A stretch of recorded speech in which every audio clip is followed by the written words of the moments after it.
So what I've done is I've just prepared this chart that just gives you some basic information. One number I want to point out is the 4.4 trillion. That's what we were spending totally, mandatory and discretionary spending in 2019 before the pandemic hit. Again, we recognized we had a pandemic, and Congress spent all kinds of money. In total, is about $6.4 trillion over 3 years more than the baseline of 2019 spending, 6.4. One of the things that surprised me as I put this chart together, breaking out discretionary versus mandatory spending, is I would have thought all that temporary COVID relief spending would have been discretionary. Once the crisis, once the pandemic passed, that spending would have just gone away.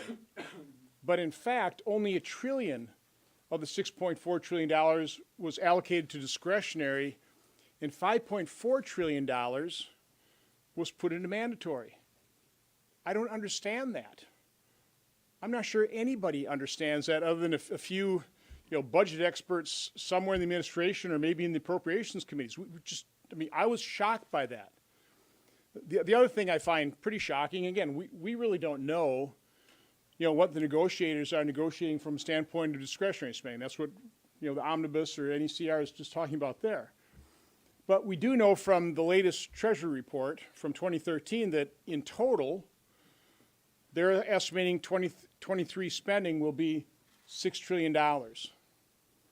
So you look at $6 trillion versus 4.4 in just that 4-year time period. Have we literally just increased the baseline spending from 4.4 to $6 trillion, a $1.6 trillion increase, about 36% increase? If that's the case, we'll never balance the budget. I'll throw out two more. I know this is a lot of numbers, but let me just throw a couple more out. Had we just grown the 4.4 by a factor of population growth plus inflation, that number should be about $4.8 trillion, okay? Last year, the federal government raised in revenue $4.9 trillion. Isn't that kind of tantalizing from a standpoint that if we exhibited some financial discipline here, that we actually could have in sight a balanced budget? So we wouldn't keep growing our debt where all this deficit spending wouldn't continue to fuel inflation? One more little factoid to throw out there. Because of inflation, a dollar you all held at the start of the Biden administration is worth less than 88 cents today. We're talking about defense spending. Somewhere we've been told, we haven't seen it in writing, but we've been told about $858 billion worth of defense spending. That's only worth about $750 billion from the start of the Biden administration because of inflation. We're mortgaging our kids' future. This is killing us from a financial standpoint. It's got to stop. This process has to stop, which is why I supported Senator Lee's unanimous consent request yesterday to pass a CR. As much as we all hate CRs, the dysfunction they represent, but pass a CR that gets us into next year, not only to give a Republican House an opportunity to respond to the people that put them in place, but also to give us time to start understanding what these numbers actually mean. And so with that, I'd like to, introduce Senator Lee, who offered that CR request yesterday. Just a few days from now, we'll be getting a bill. We'll be receiving spending legislation that we'll be expected to vote on. That spending legislation, I predict, will be 2,000 or 3,000 pages long. It'll spend over $1.6 trillion. And it has yet to be seen by anyone. You haven't seen it. We haven't seen it. In fact, we don't even have top-line numbers for it yet. We're told it's going to be a great deal, that we'd have to jump at it, that it would make a lot of sense. I struggle with that. I also struggle with the suggestion that this is an appropriate activity for Republicans to eagerly engage in at the precise moment when control of the House of Representatives has just flipped from the Democrats to Republicans, and will be flipping as of noon on January 3rd under the 20th Amendment. So I struggle with the suggestion that it makes sense to do that. Gone back as far as the mid-1950s, since 1954, we've seen control of the House flip from one party to the other 5 times, always in midterm elections during that time period. And during those midterm elections, when it flipped, there are exactly 0 examples of where the outgoing Congress passed a comprehensive spending bill in the lame duck session following that election, producing the majority shifting result. Why would we want to break with this precedent here? Why do that here? Look, the Democratic majority in the House and in the Senate that they've enjoyed for the last 2 years, along with the Democratic White House, has gotten a lot passed. They've accumulated about $4 trillion in new debt during that time period. They've spent an ungodly sum of money. They couldn't get their act together enough to pass a full fiscal year spending bill prior to the election. It was their choice. Not sure why they chose to do it that way, but they did. Having done that, I don't see any reason why Republicans should jump to their aid. Remember, they can't do this without Republican help, at least 10 Republicans in the Senate. I don't know why any Republican, let alone 10, would want to help them do that in that circumstance. There are those who say, well, it'll be too hard for Kevin McCarthy if we put these spending decisions on his shoulders as the new speaker early next year. Well, then I talked to Kevin McCarthy this morning after I heard a number of my colleagues saying that, and he said, nonsense. I'd love to do it. We need to do it. It would be malpractice for Republicans to pass an omnibus spending bill. And he said, in fact, I'm about to do a press conference on that. I don't know whether that's still going, but I think that started at about 1 o'clock. So he completely disagrees with it. Moreover, it stands to reason that a Republican House of Representatives would choose to allocate money differently, and I would hope a little more cautiously, than a Congress controlled by Democrats in both houses. It's boggling to me that we've got some members of our conference suggesting the opposite of that. That assumes facts not in evidence, and indeed contrary to evidence. In any event, as Senator Johnson mentioned, we went to the floor last night to offer up my proposed continuing resolution, a short-term spending measure that would move the spending deadline out, not by a week, but by a few weeks, allowing the next Congress, assuming nothing happens between now and then, to replace it, to pass spending legislation to cover the balance of the fiscal year. Notably, this would not preclude subsequent action on the omnibus. If we were to pass my proposed continuing resolution, the one extending the deadline by a few weeks, still doesn't preclude Congress from passing this omnibus or any omnibus during this Congress. Now, I'm against it. I'm against doing that for the reasons I've articulated, and especially because I haven't seen it. None of us have seen it. The public hasn't seen it. The press hasn't seen it. I assume some on K Street might have seen it, but that is part of the problem. And it doesn't preclude them from doing that. What it does do is it allows, if we were to enact that, if we were to adopt it, unfortunately the Democrats objected to it last night, but we have not seen the end of this. I'm going to keep offering it. If we were to adopt it, it would allow Congress to approach this omnibus spending package with the kind of clear-headed thinking that is required, and not under the extortive dual threat of shutdown and missing the Christmas holidays with family. That's the dual threat that this kind of spending practice puts us under. That's why I'm very leery of any effort to push forward a one-week continuing resolution. Why? Well, because while it purports to, in its language, to stave off the risk of a shutdown, it in fact enhances, it substantially increases the threat of a shutdown. And that is not a bug, that is a feature That's its purpose. The reason I feel comfortable saying that is that I've been here 12 years now. I've seen this happen year after year after year. You put an important must-pass bill, in this case a spending bill, without which the government will shut down. You put it right next to a scheduled recess. The more critical and valued the recess, the more potent the threat becomes. And then you move it even closer to that scheduled recess. In this case, a week closer to Christmas, taking it to December 23rd. That is designed by its very nature to carry out this extortive threat. You either vote for this or you're voting to shut down the government, and leaving as the only other alternative, other than a government shutdown at that point, working through the Christmas holidays and missing scheduled time with family. That's how they do this. So look, if Congress wants to pass an omnibus, it's not likely to get my vote. But we should at least allow our colleagues to do that with clear heads and not through this extortive threat.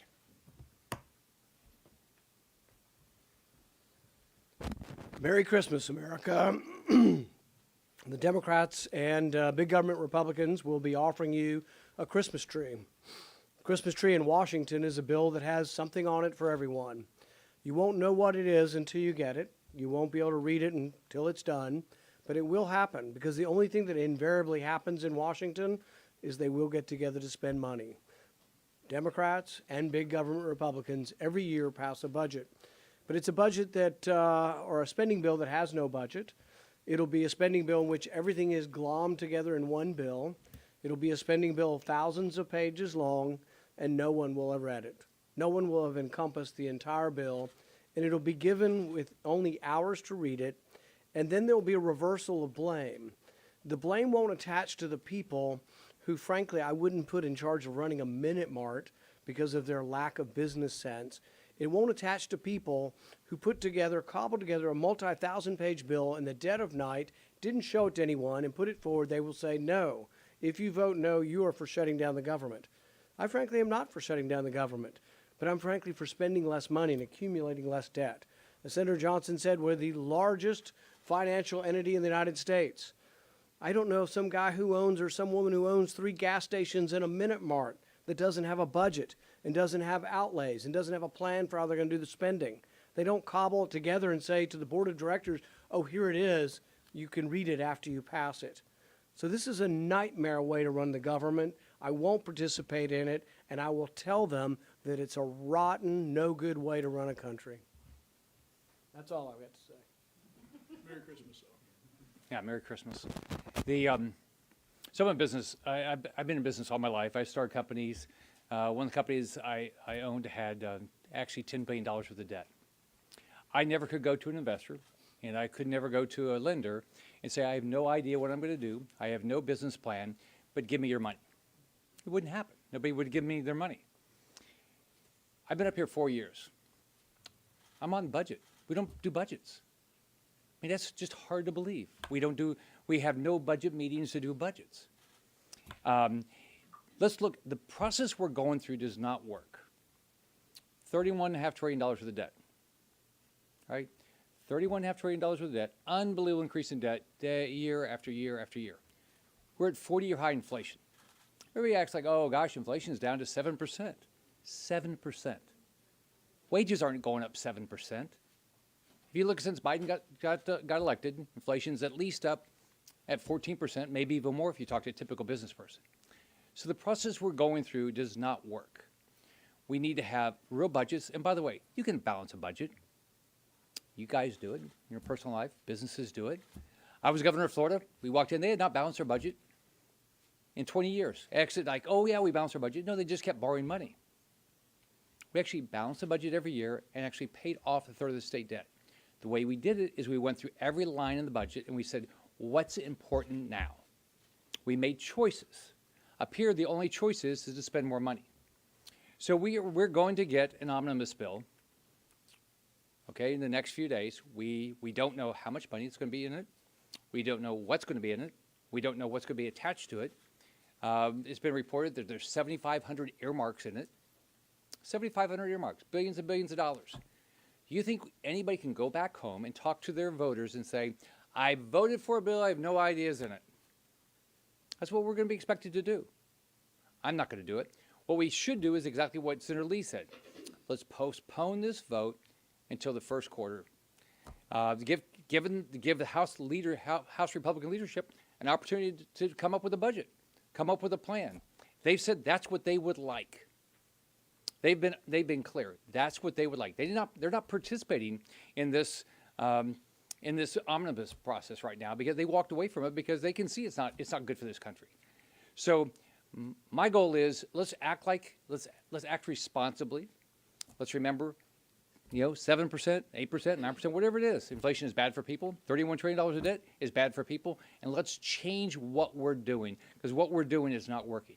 With that, I think we can all take any questions anybody has. Do you have a question? So, Senator, you tweeted that you would oppose omnibus, but I'm curious, would you also block an expedited CR as well? We're going to go through and see. We don't even know. We actually do to this. Maybe y'all have heard something. I have no idea when we're going to vote on. I don't know even what the process is. Nothing's coming, as far as I know, nothing's coming over from the House. Think about this. This is government gets shut down Friday night, and we do not have we've not heard what the plan is. But this isn't just. I mean, it doesn't make any sense. So we'll make it. In my case, I'll make a decision as we see what's going on. I know we still have to do the NDA. We still have the CR, and then we still have the omnibus. Let me quick respond to that question, because it's a question about process. And that's quite honestly what the folks negotiating this want you to concentrate on, the process, as opposed to the numbers. And so what I would love to have reporters start doing is educate yourself on the numbers, then start asking those who are negotiating the omnibus, why is $5.4 trillion from the COVID relief, why did that get stuck into mandatory spending? How much of that is just locked in now because it's mandatory? Again, we're always said, well, we can't do much on the discretionary side because it's all mandatory spending, so let's ignore that. Let that drive up our debt to over $31 trillion, mortgage our kids' future, because all we can concentrate on this. And then when we're concentrating on this, we don't even get to know what this is until we're asked to vote on it. So I would really love the reporters in this room right now to gather and think of a lot of questions for leadership and for the people negotiating this and start asking some of these questions. What's the $5.4 trillion? How much that goes away if the state of emergency ends? When will the state of emergency end? I mean, there are some really important questions that have to be asked in terms of how we are mortgaging our kids' future. Above and beyond, and again, I'm not trying to be insulting in terms of process, but that's exactly why this is set up this way. So we all focus on the little things, the little spending amount. Let's celebrate because we may be prevented $25 billion from being spent when we're talking about in total spending $6,000 billion. So start looking at the big picture. Start concentrating on the numbers and start asking the people, the powers to be, the people in charge of all this that are mortgaging our kids' future, some of these hard questions the American public needs to ask them. Have you all seen have you guys seen the top number yet? No. Have you seen how many earmarks are in it? Have you seen any parts of it? Do you know what is attached to it? And we're all supposed to vote on this by, what, Wednesday? Your point's well taken, but since we've got you guys in the room right now and not leadership, I have to ask another tactical question. Senator Lee, you talked about this being extortion, basically, tactically, to force your hand on this bill. It is. Why not turn that around and say, we're not going to support a time agreement. We need to kick this thing into next year, or force the issue this week as opposed to giving everybody another week to drag their feet and put, force the extortion on your position. Yeah, I mean, that's part of the process that we started last night by offering up this continuing resolution that would give us a few weeks.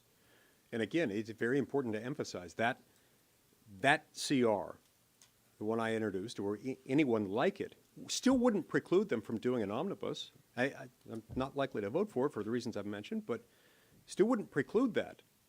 It's just that it would allow it to move forward without the extortive threat. So no one has offered a persuasive, compelling answer to me on that question. And until such time as they do, I'm going to continue to throw that up as as the kind of approach that I think we should take. It doesn't have to be that exact formulation. It could be that. I'm open to a slightly longer, a slightly shorter window than I described, or weekly CRs automatically renewing unless Congress acts otherwise. But the point is just that there's no reason to create this artificial deadline. Now, those who do it usually say we don't like CRs, CRs are bad, and we can't extend the date, we can't extend the amount of time on which we're operating under a continuing resolution. Well, that's rich. And the reason it's rich is because we've been operating under a continuing resolution this fiscal year since September 30th. 2.5 months. What I'm proposing is just a few weeks. And so if they're now proposing, oh, we can do a week CR, but no more than that. Why is that the magic number? So 2.5 months plus 1 week is okay, but a few weeks beyond that is not. That's completely uncompelling. And I'd love to hear their answer to that. They have yet to provide one. With no conversation Right. since the end of September. None. Let me quick add. So when you're all reporting on this, I hope you report that at least these 3 senators who supported Senator Lee's proposal for a CR. We don't like CRs. It is a bad way of, it just describes dysfunction. But we're all willing to support a CR that takes us into, I think February 7th was the date. February 4th. So don't be blaming us for a government shutdown. We're happy to accommodate that. Okay, lay the blame at the people who set up this grotesque and coercive process. Our approach diminishes the threat of a shutdown. Theirs enhances it deliberately. So. Can I follow up on that? What I don't hear from any of you, and stop me if I'm wrong, is any appetite from any of the 3 of you to pursue a shutdown to make this point. No, Is that right? we do not want a shutdown. Okay. That is the opposite of what we want. That's why we're proposing the approach that we have, because it It'll be their de-escalates. choice. It'll be their choice. Yes, ma'am. Yeah, okay, I go ahead. wanted to follow up on earmarks. You guys mentioned it, and what we have seen, it seems like there's about 16 billion in earmarks. I think a lot of Americans would be surprised that these are still allowed. And this is, by the way, both Democrats and a whole lot of Republicans that would benefit from this. What is your reaction to 16 billion so far in earmarks in this spending bill? Well, we have a Republican conference policy position in the Senate that's opposed to earmarks. So I find it surprising that there is eagerness on the part of Republicans in the Senate for whatever earmarks they support, and for whatever earmarks they don't support that are in there.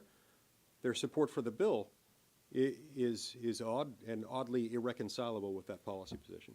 Yeah. You went on the floor yesterday and you asked for UC for a CR that will go until February 4th. You were denied that UC.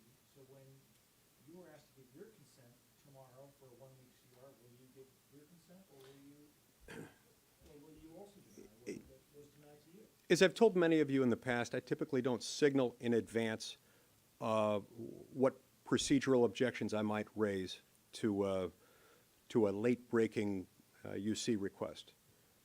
But I will say this: I'm going to continue to advocate for a CR that will take away the shutdown threat, so that Congress can act clear-headed in a clear-headed fashion, and not under the extortive threat. Now, what that might culminate in, I don't know. But again, my effort here is to avoid a shutdown and to de-escalate that issue. This is to prevent a shutdown. If they reject that, what they are doing is literally enhancing, magnifying significantly at a calculated time of year the risk of a shutdown, and that's wrong. I think we're supporting what the Republicans in the House want, by the way. And by the way, there's no equivalency to those 2 unanimous consent requests. One literally is designed to allow a more thoughtful process, avoid a shutdown, and just have a less dysfunctional process. The other one is designed to coerce a very dysfunctional process that would result in us trying to take a vote on something we haven't seen or read and have no idea about. So there's really no equivalency between the approaches. Ours is very reasonable. Doesn't preclude them from negotiating an omnibus sometime in the next few weeks. Theirs is meant to coerce us, to force members to vote on something they've never even seen. Totally different. Why would you agree to their unreasonable request when they wouldn't agree to your reasonable request? It seems like Well, we're not saying we're going to. Senator, Senator Rubio released a bill that would ban TikTok from operating in the U.S. Just wondering any of your thoughts on that, and if you think folks up here on the Hill are taking potential national security threats from TikTok seriously. I support banning TikTok. I haven't read the bill yet. It's worth looking at. I hate TikTok for all sorts of reasons, and from some of my friends who are on the Intel committee, I'm hearing disturbing reports about some security threats that it can prevent. So it's worth considering. Do you think that that's something that there could be legislation about in the next Congress? Yeah. That it's not bipartisan? I do. Senator, for anyone who wants to answer this, I'm wondering actually why you think that more of your colleagues aren't in the room with you right now. Are Senate Republicans kind of tacitly admitting that House Republicans just aren't ready for a spending negotiation early next year? Those who are making that point are not doing so tacitly. They're doing so explicitly. And they're doing so explicitly at odds with what House Republicans are saying, including incoming including Kevin McCarthy, the likely speaker. And so I don't quite understand how their argument works. I don't understand how they can purport to speak for House Republicans when their words are at odds with House Republicans. I don't understand how they claim that what this would produce in the next Congress would be a spending bill that actually spends more than this omnibus would. When, number one, we haven't seen this omnibus. It doesn't yet exist. They haven't bothered even to give us top-line figures, or you. And number two, there's no text. And this is going to be 2,000 or 3,000 pages long, as you all know. 2,000 or 3,000 pages of appropriations bill language. It does not read like a fast-paced novel. And so this really is trying to rush something that is inherently resistant to being rushed. And bad things happen when it's rushed. So I don't, as to why more aren't in here, we got together and decided to hold this. That doesn't mean that we're the only ones who feel this way. I know there are others who agree with us. We'll take one more question, guys. Yep. If you were to get a short-term CR taking you into the next Congress, what gains or objectives do you think that Republicans could reasonably achieve in a CR or in an omnibus that aren't being achieved in this current packet? Well, first of all, it's impossible to say with any degree of specificity on what you're talking about because I haven't seen the bill. No one has seen the bill. The bill doesn't exist. We don't know what the top line is. We don't know how many earmarks are in it. In fact, it was interesting. During our steering lunch discussion today, we heard from a member of our conference who was on the Appropriations Committee, who was the ranking Republican on one of the subcommittees of it, who acknowledged that he hasn't seen it. He doesn't know what's in it. And that's kind of a concern. So anyway, to answer your question, it's impossible to state with any degree of specificity or even much approximation how it would be better than that because we don't know what this is. I do, however, believe two things. Number one, at least, and I'm not even sure that it would result in an omnibus spending bill being acted on only in the next Congress and not this one. If my CR passed, they may or may not still have the votes to pass the omnibus. I really don't know. But at least if it did pass, it wouldn't be passed under the extortive threat of which I speak, which I find so offensive. And number two, I think we can state with a reasonable degree of confidence that if you go from a Democratic House and a Democratic Senate, and then you transition into a new Congress in which there is a Republican House and a Democratic Senate, there will be more Republican priorities, whether that's, and that's likely to range from everything from the level of spending, defense and non-defense alike, to also other substantive policy priorities in it. It's going to be different, and it's more likely to reflect more Republican principles. In fact, I think it's inevitable that would be the case. There are those in my conference who disagree with that and say the opposite would be true. I struggle with that logic, and that's a gross understatement. I find that an utterly incomprehensible argument to suggest that it could get worse in the next Congress, that it would be more likely to reflect Democratic priorities than the current omnibus, which we still haven't seen. Let me close this out by kind of combining an answer to both questions. We can't speak for our colleagues, but the fact that there's maybe a smaller group of us kind of speaks to the fact that the coercive process works in terms of getting votes for massive spending. But it doesn't work for the American people in terms of bringing some fiscal sanity to Washington, D.C. So again, we're on the side of fiscal sanity. We're on the side of a process that is transparent so that members and the American public actually understand how the federal government is mortgaging their kids' future. So thank you all for coming. I love the Santa socks. Thank you. And I have to ask, whose picture is on your socks? Okay, I thought that's who it was. But for a second, it looked like Reagan from a different age.